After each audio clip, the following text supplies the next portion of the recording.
आप सभी अडानी समूह और अमेरिका स्थित रिसर्च फर्म हिंडनबर्ग के बीच चल रहे सार्वजनिक विवाद के बारे में जानते ही होंगे।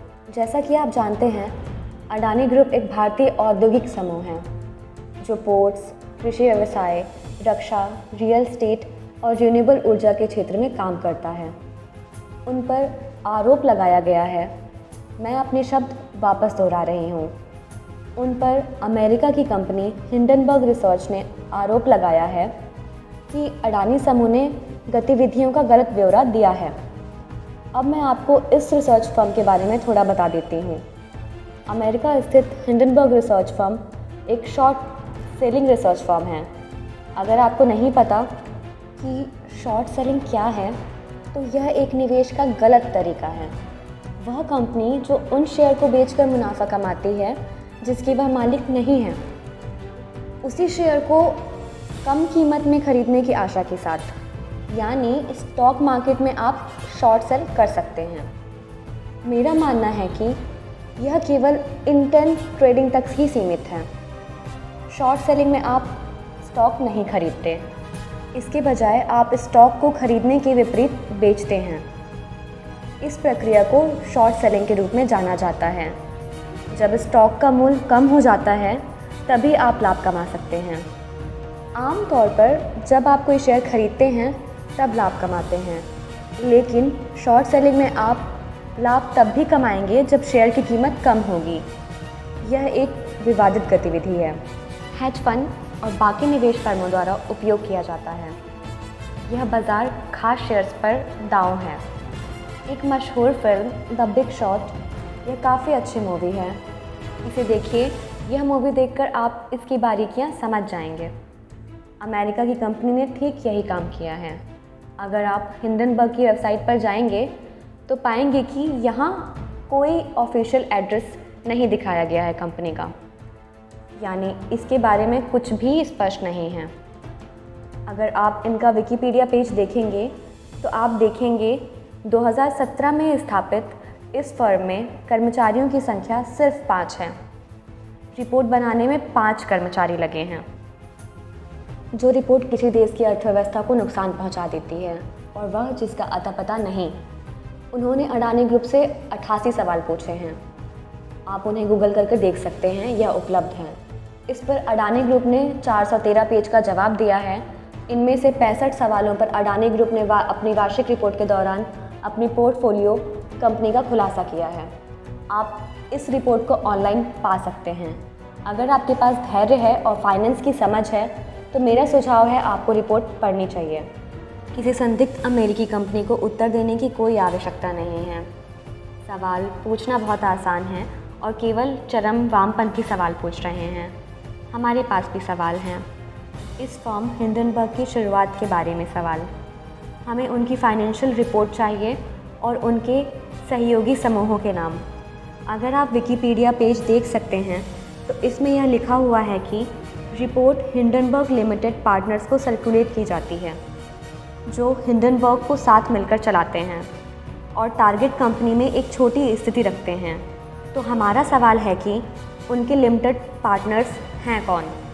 मैं स्पष्ट रूप से देख सकती हूँ कि उनके गुप्त भागीदारों ने निश्चित रूप से यह अवसर हड़प लिया है और अडानी के शेयर्स की शॉर्ट सेलिंग की है। उनकी क्लाइंट कंपनियां हिंडनबर्ग को कुछ कमीशन देंगी। अगर आप सीधे हिंडनबर्ग के फाइनेंशियल स्टेटमेंट देखें तो आपको अडानी ग्रुप के शेयर्स नहीं मिलेंगे। उन्हें तीसरे पक्ष से भुगतान मिल रहा है। सौभाग्य से मैंने हिंडनबर्ग के विकिपीडिया पेज का स्क्रीनशॉट ले लिया है। पेज यह कहता है कि हिंडनबर्ग मुनाफा नहीं लेता। अगर टारगेटेड कंपनियों के शेयर की कीमत की गिरावट आती है, मैंने कल रात एक स्क्रीनशॉट लिया है जो यहाँ है। इसमें लिखा है कि अगर टारगेटेड कंपनियाँ के शेयर की कीमतों में गिरावट आती है तो हिंडनबर्ग फ़ायदा उठाता है। मैंने इसे इंस्टा स्टोरी पर पोस्ट किया और मेरे द्वारा इसे इंस्टा स्टोरी पर पोस्ट करने के कुछ मिनट बाद ही उन्होंने बयान बदल दिया कि अगर टारगेटेड कंपनियों के शेयर की कीमत में गिरावट आती है तो हिंडनबर्ग फ़ायदा नहीं लेता। यहाँ भी सच विकिपीडिया एडिट कर रहा था। जल्दी एडिट करने की वजह से कुछ शब्द को एडिट करना भूल गए। अब उन्होंने इसे ठीक कर लिया है। यहाँ तीनों स्क्रीनशॉट एक साथ हैं अब विकिपीडिया पेजेस को कोई भी एडिट कर सकता है, इसमें कोई संदेह नहीं है। लेकिन कल जब मैंने गलती की ओर इशारा किया, एक स्क्रीनशॉट लिया और इसे अपने इंस्टाग्राम पर पोस्ट कर दिया, कुछ मिनटों के तुरंत बाद विकिपीडिया पेज एडिट किया गया। इसलिए जिसने भी यह किया है या तो वह इसके सदस्य हैं या कोई हिंडनबर्ग का हमदर्द है, कोई भी हो सकता है। लेकिन बात यह है कि किसको झटका लगा। आनन फानन में ज़रूरी बदलाव किए, फिर भी मुझे इस बात की चिंता नहीं है किसने किया। मैं आपको बता सकती हूँ यह रिपोर्ट क्यों बनाई गई, इसके पीछे मंशा क्या थी। मैंने अपना व्यू इंस्टाग्राम पर भी पोस्ट किया है, जिसके पॉइंट्स ये हैं। हाल ही में हमारे विदेश मंत्री जयशंकर ने लोगों का ध्यान पश्चिमी नेताओं और उनके मीडिया के पाखंड की ओर आकर्षित किया। जैसा कि आप जानते हैं कि भारत ने रूस का पक्ष लिया था। हमने किसी का साथ नहीं दिया, लेकिन परोक्ष और कूटनीति के रूप से हमने रूस का साथ दिया, क्योंकि हम जानते हैं यूक्रेन युद्ध की वास्तविकता। तब भारतीय ने विदेशी स्टोरी को मानने से इनकार कर दिया। भारत ने भारी मात्रा में रूसी तेल खरीद रहा था और हम गैर डॉलर आधारित लेन देन कर रहे थे। इस दौरान ध्यान देने वाली सबसे महत्वपूर्ण बात है, रूस यूक्रेन युद्ध की अवधि में भारतीय अर्थव्यवस्था और भारतीय शेयर बाज़ार अमेरिकी और यूरोपीय बाज़ार की तुलना में काफ़ी अच्छा प्रदर्शन कर रहे थे। और अब अमेरिका स्थित एक संदिग्ध कंपनी की रिपोर्ट ने भारतीय शेयर बाज़ार को हिलाकर रख दिया है। पिछले सप्ताह से मंदी के लक्षण दिख रहे हैं।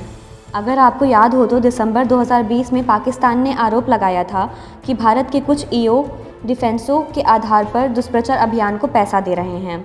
यह तरकीब काम नहीं आई। यह वही रणनीति है। कुछ हफ्ते बाद यूके में पीएम नरेंद्र मोदी पर बीबीसी पर डॉक्यूमेंट्री रिलीज़ की गई।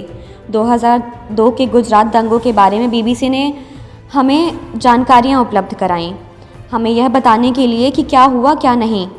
भारत के सर्वोच्च न्यायालय ने इसका निर्णय दे दिया है, जो इसका अंत है।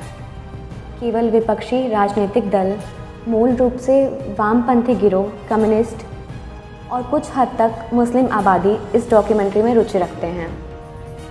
इनके अलावा किसी और की दिलचस्पी नहीं है इसमें, और यह संयोग बिल्कुल नहीं है। यूके और यूएस दोनों ही सरकारें इस बारे में अच्छे से जानती हैं कि क्या हो रहा है। यह गेम प्लान का हिस्सा है, हमारे देश की छवि खराब करने के लिए। या आप कह सकते हैं कि भारत रूस का पक्ष लेने की कीमत चुका रहा है और अपने खुद से निर्णय लेने की कीमत चुका रहा है। अगले साल 2024 में भारत में आम चुनाव हैं, इसलिए कई राजनीतिक नाटक देखने के लिए तैयार रहें। मैं भविष्यवाणी कर रही हूँ कि इससे भी बुरा जल्द होगा। बाद में हमें एक राह चुननी होगी, बीच का रास्ता नहीं चलने वाला। हमारे अपने देश में पर्याप्त समूह हैं जो यह शुरू कर सकते हैं, और फिर भी वे यह कहकर विक्टिम कार्ड खेलेंगे कि अब हम सवाल भी नहीं पूछ सकते। ट्विटर पे ऐसे लोगों की बाढ़ सी आ गई है, तो यह हथकंडे अपना रहे हैं। यह सब पुराना हो गया है। मैं हमेशा कहती हूँ कि हमारे लिए सबसे ज़रूरी देश की डेमोक्रेसी है। जितना जल्दी समझ जाएं उतना अच्छा है। यह वीडियो आप में से उन लोगों के लिए नहीं है जो स्टॉक समझते हैं, उनके लिए भी है जो शेयर बाज़ार को नहीं समझते। मुझे कहना है कि शेयरों में तेज़ी मंदी आती रहती है, वह ऊपर नीचे होते रहते हैं। जब भी गिरावट आती है आप खरीदी करते हैं, इसलिए इन खबरों से फ़र्क नहीं पड़ने वाला। ऐसे लोग जो पैसा कमाएंगे और फिर ऐसे लोग जिनको झटका लगेगा और वो सवाल पूछेंगे, और इन लोगों को उनके सबसे ज़रूरी सवालों का जवाब मरने तक नहीं मिलेगा। यह वीडियो को अंत तक देखने के लिए आप सबका धन्यवाद।